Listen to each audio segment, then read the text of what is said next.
Boko Haram militants have reportedly killed at least 70 people. The journey of digital migration continues, albeit with several hurdles that have led to a fierce legal battle between the three leading media houses, the government and the Communication Authority of Kenya. But even as the pronouncement by the Supreme Court is being awaited, two media houses have reverted to using the analog signal, meaning you no longer have to have a set-top box to view them. The two, the national broadcaster KBC and Mediamax's K24, are said to have switched off because of the minimal reach offered by digital platforms.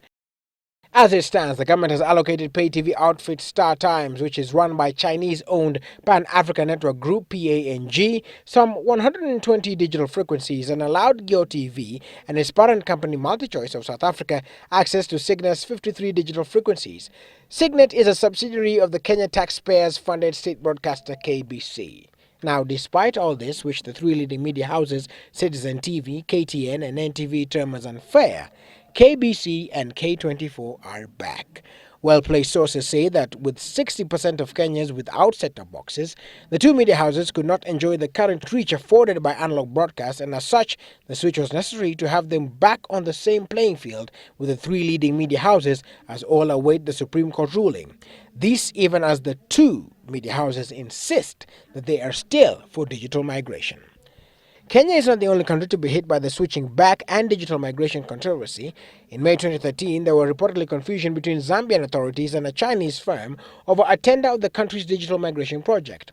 Towards the end of the year, the 220 million tender was cancelled, a decision that was appealed by the Chinese company. Before Rwanda's Communication Authority, the Rwanda Utilities and Regulation Authority, RURA, stipulated a migration deadline of July 2014, the authorities there had made public their intention to switch off analog transmission by the year end. However, the scarcity of set-top boxes was cited as a challenge.